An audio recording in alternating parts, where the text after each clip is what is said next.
Ladies and gentlemen, we gotta talk about Kenny all over again.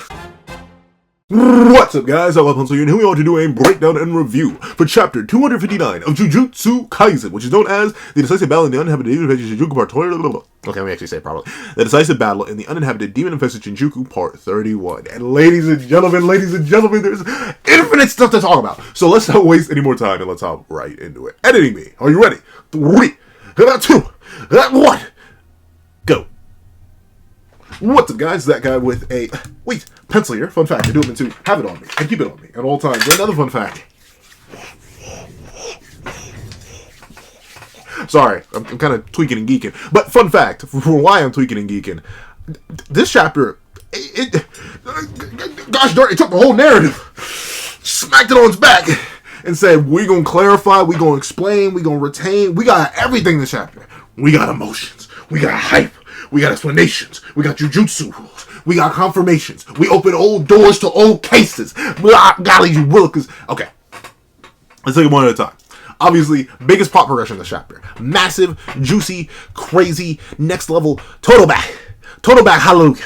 Total back, hallelujah. Praise the Lord. Praise the Lord, total back. Because right now we set up in a certain case where a king of curses ain't really like that for real. Because he ain't got no curse technique. Ain't that unfortunate? But yeah, right now, Sukuna is experiencing post-domain fatigue. And considering, unless he does another binding vow, but I'm not sure. He sacrificed a whole bunch of stuff. So I'm not sure what he'd be able to sacrifice here. But, big bodacious booty butt cheeks. He's currently in technique cooldown. And he should still be feeling them 7 black flashes. Meaning, his output should still be in the trash. Meaning, he likely cannot perform the RCT trick. He could risk it, maybe, with a binding vow. And considering he's been binding every single vow he could, it's entirely possible. I wouldn't be shocked if by the end of the next chapter he has his technique back. Through either RCT or just a quick technique regeneration, respeed, whatever. But that's neither here nor there. We're going to get some traditional jutsu jumping with 4 arms versus 2 arms. Crazy how I thought that was going to be Sukuna versus Yuji. No, it's actually Todo and Yuji versus Ryomen Sukuna. Todo's still uncovering his arm, though, so I'm wondering what that new hand is going to look like. Because notably that does not get revealed this chapter. It doesn't even get revealed in the flashback what that new hand is going to be. But, bada bing, bada boom, that's huge. Other big, gargantuan, crazy thing, obviously, we got to be real with it. Yeah, Choso got. Now, admittedly, I actually felt some. You can peep that in the live reaction, which is over on Patreon for as those $1 a month, or you can become a member for as those $3 a month. That thing is a solid 15, 16 minutes long. Because in the spoiler discussion, I was kind of talking about how I didn't really care too much, but at the same time, that was late at night, and I guess the emotions were not there. Usually, I'm more emotionally vulnerable at night than I am when I'm recording during the day. But, hey, I don't know, this did hit a little bit. The connection between these two brothers, well, I do think it is just a teeny tiny tad bit underdeveloped and definitely could have benefited from some more time. Choso getting got is still huge. Obviously, this was kind of set up like forever ago. Like we've been new. Like, unfortunately, Choso living was a pipe dream. And now he's finally gone into the great beyond. Notably, the way he perishes is actually really, really impressive too. They don't mention a binding vow, but as pointed out so deftly in the comments on the spoiler discussions, yeah, it's very, very, very likely that the reason Choso was able to protect Yuji as well as he did, in spite of the insane power of what Furnace / Fuga / Divine Flame / whatever you want to call it is called, or has, realistically. It's still Bugu bonkers, don't get me wrong, we're going to talk about that in a little bit. Yeah, Choso likely did it through some sort of death binding vow boost, brother, emotional stuff, coagulating his blood, sacrificing himself. Yeah, it was something like that. They don't mention it, but once again, the chapter with Choso really goes under the emotional hit, really swings Slobberknocks for that in particular, which is why I get it. We don't spend too much time talking about the logistics of it. Ultimately, Jujutsu Kaisen is a character story. I've said this before and I'll say it again. Since it is a character story, the emotions you're supposed to feel behind the characters and their interactions and their sacrifices, that's the main thing that matters here. And of course, I love the fact that it gets wrapped up in this little spiritual plane. And a detail that I really, really like is not only are the 2 empty chairs for Kechizu and Eso, who unfortunately already went into the great beyond, but also the idea that the siblings that used to be on the table here, they aren't there anymore. because they're all in Yuji. They've all become a part of him, and thusly, it literally is just a conversation between these two brothers. I think that's beautiful. I love the callback to Tsukumo as well. I'm glad that Gege at least acknowledges the fact that, I didn't really give Choso too much time to live as a human. But another thing you did the comments on the spoiler discussions, technically, they're right. By having Choso fight alongside the sorcerers, he's choosing to live as a human. And of course, he was doing that already with Yuji, but still, fighting against Sukuna, doing all that, fighting against Kinjaku, all that is truly him living as a human anyway. So technically, we had a very long time of him living as a human. But it's a battle manga, so obviously him living as a human is going to be... That's real nice. Shout out to Choso. I do like him struggling to teach Yuji because of the whole it's just innate for me kind of thing. I do think the idea that when you're naturally good at something, it's harder to explain it. I've seen it before. I'm not naturally good at much, but I cannot tell you how to yap as I do. I just be doing it for real. And I'd be yapping for a while. But with that being the case, I do like that comparison. Yuji was a little bit weird here though. I don't really get this whole right. It's kind of nasty. But with that being the case, there's all that. The emotions, fantastic. Todo being back, fantastic. But now it's time for the nitty gritty. Let's get into some details. Big bad details. So, apparently, Jogo played himself.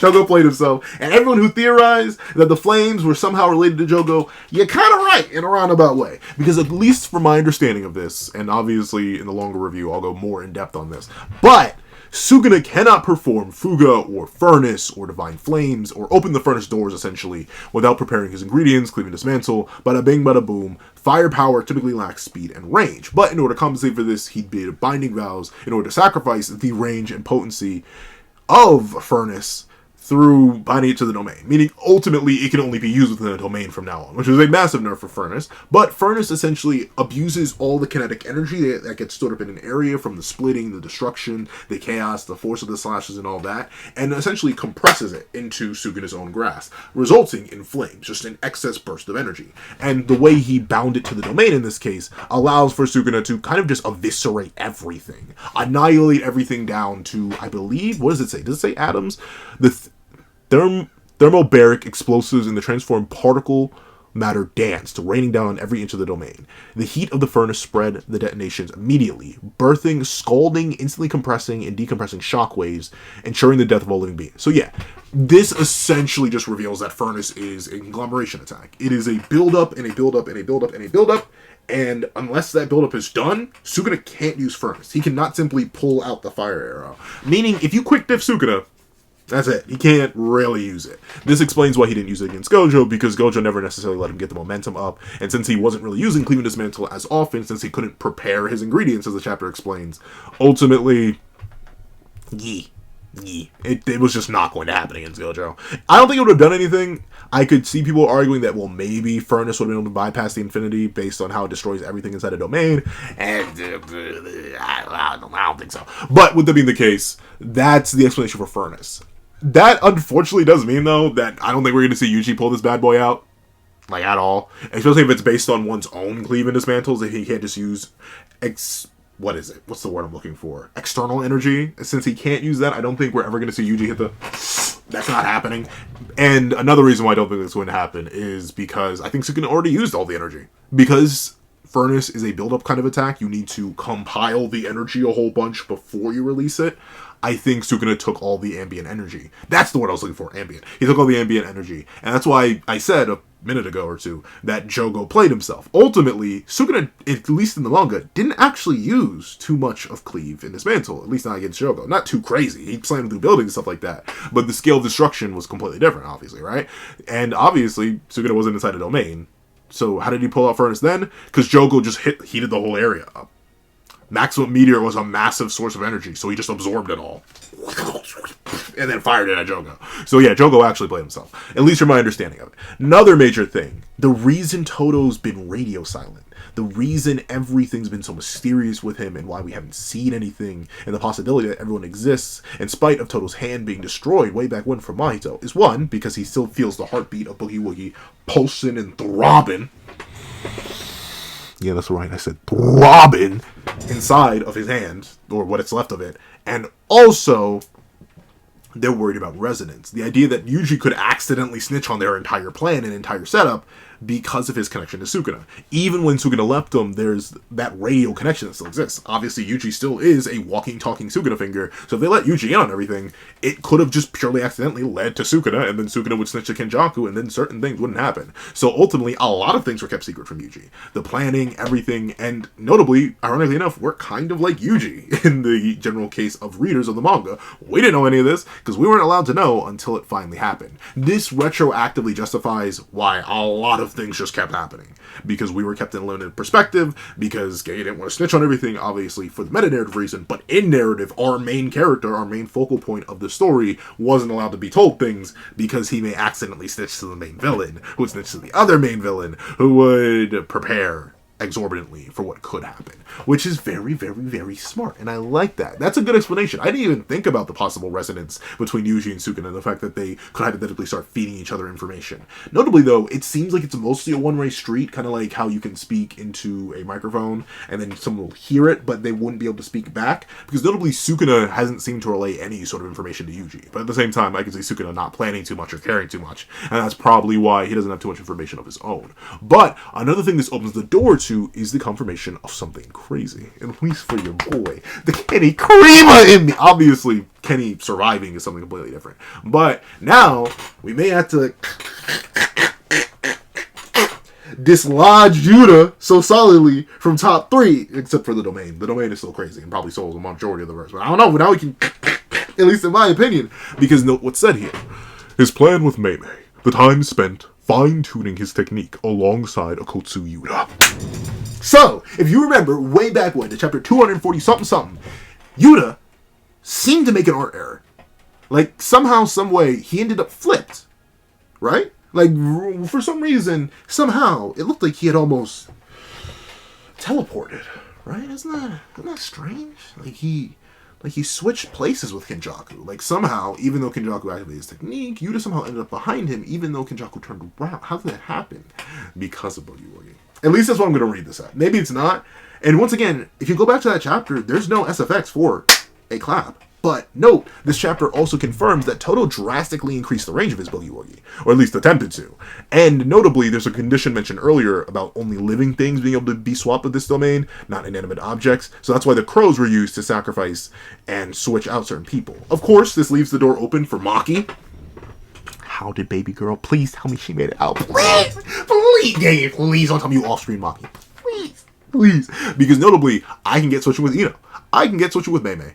Well, not Mei Mei. I can get switching with Miwa. I can get switching with literally anybody else, because they all have cursed energy. I didn't even get switching with Soul Split Katana, because that has cursed energy. But not Maki. Please, I'm hoping Maki's okay. I'm really hoping Maki didn't get all screwed. Please. Okay, I'm begging you. Because hey, as much as a Maki meat muncher as I am, if she faced, like, I'll be honest, if she face tanked this, dog, I don't want to hear nothing. If we fight, even if she's a charred body, if she lived this at all, because she couldn't get swapped out by Todo. Like, notably, the funny thing is, though, she's shown here in the example. That's the only reason I'm like 50-50 on whether or not she got swapped out or not. I low-key do want to. She's shown here. She's shown. So maybe she made it up. Maybe she, like, I don't know, like, tightly gripped on the Miwa and it was like a byproduct of the switch. But I don't know. I'm worried for baby girl. I'm worried for my beloved daughter. But the other big bootylicious thing in this chapter is, once again, I mentioned it and I want to touch on it real quick. Yeah, Hakari versus Urume still going on. Urume, no damage. Hakari still heavy damage. It doesn't seem any further along from when we last saw these two chatting at the end of that one chapter where Urume started glazing Sukuna. Considering Hakari's still in the exact same state with no healing, but Urume seemed to have healed themselves from the little damage they had in that chapter. But I think Urume may have accidentally put a curse on them. Y'all, they said it. They said, this is our victory. Urume, do you not realize what series you're in? Every single time you say you're going to win, something bad happens, Urume. I want y'all to realize, every single Sukuna fan out there, I want y'all to realize, if Sukuna loses, if Urume loses, it's their fault. Because they put this out there. And let me tackle this real quick. Someone brought up a fantastic point. And I've said it before, and I'll say it again. You're absolutely right. No one else could fight Urume. I don't think Maki could. I don't think Yuta could. I think they'd all been low diff by Urume. Once again, that one Urume feat way back in 215 has me convinced that they can one-shot basically anybody. Outside of, like, literally Gojo and Sukuna. Like, I think that they're that guy. And thusly, well, not, they're that person. And with that being the case, Hikari's the only person that can fight him, and obviously this fight will be a stall fest. That's why we're not seeing it. Will it be shown? Probably, eventually. I don't know. I kind of, like, I feel about this fight in particular the same way I felt about another popular series that's in its wrap-up stages, where I was convinced we weren't actually going to be in the final fight until something else was wrapped up. A fight between side characters. And considering the state we're in, unless we cut away now, I don't know when we're going to see this fight. I know it probably will be shown. I'm hoping Gege gives these two characters their due respect. But I get it. Urume, Hikari, their fight would be boring and stally. And probably not too much time has passed in universe. And also, no one else could fight Urume. And also, Hikari's a pillow puncher. Like, I get it. That's fine. But I just want to say it. Now, I'm impatient. And I won't stop being impatient. Give it to me, Gege. I'm done. Give it. Because until this fight's wrapped up, I don't see this fight being wrapped up. Like, I don't really see a vision of this fight even getting close to ending. But still, that's fine. The other thing I do want to address, Yuji actually being able to somewhat stand on his own here was actually pretty impressive to me. Because notably, you see him start to break down, but all it takes is the very image of Sukuna to get him locked in again. Like, he's sweating and he's concerned, but notably he doesn't drop to his knees. He doesn't fall into despair. I'm convinced. Notably, Todo appearing obviously helps stabilize him. And he even has this whole page later about most likely fine. I'll believe him. That's all I can do right now. But I think Yuji would have kept fighting.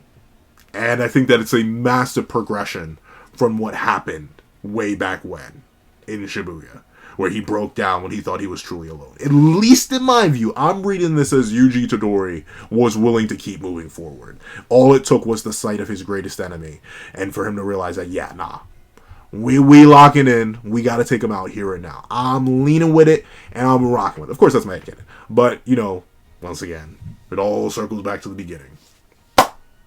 This, I'm almost convinced, is the final. Once again, the merger's the key. It's the key to the end, or the key to a new beginning, or the key to chaos. That's what the merger is.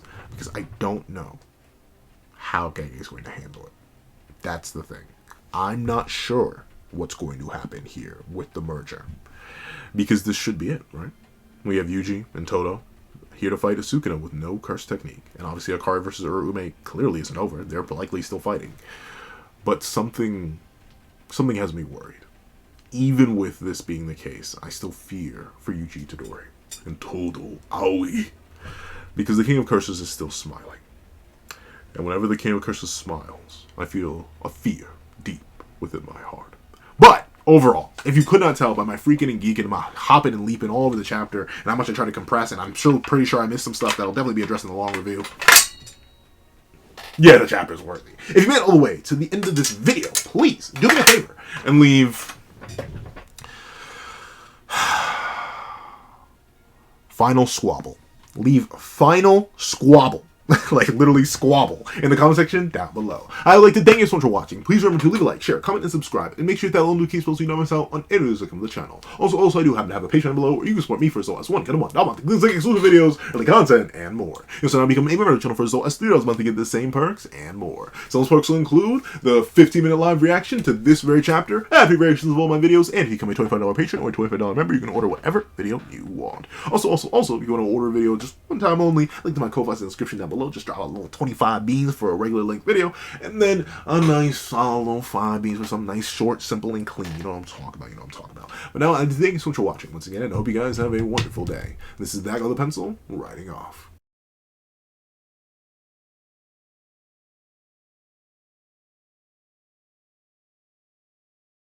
I'd like to thank you to our $3 members: O'Connor Plays, Greyhound, At Kids Void, Astro, Eternal Flame, Red Wolf 4765, King Sukuna, NMA, Real Rare, Paris Arnold, and G Prosper. And I'd like to give a thank you to our $5 members: Super Gamer Q, Steron, Sean, Sammy, Oexian, Midnight Lord 21, Kevin Encarnacion, Josh Brown, and A+A. And I'd like to give a thank you to our $7 member, Autumn Mornings Lazo.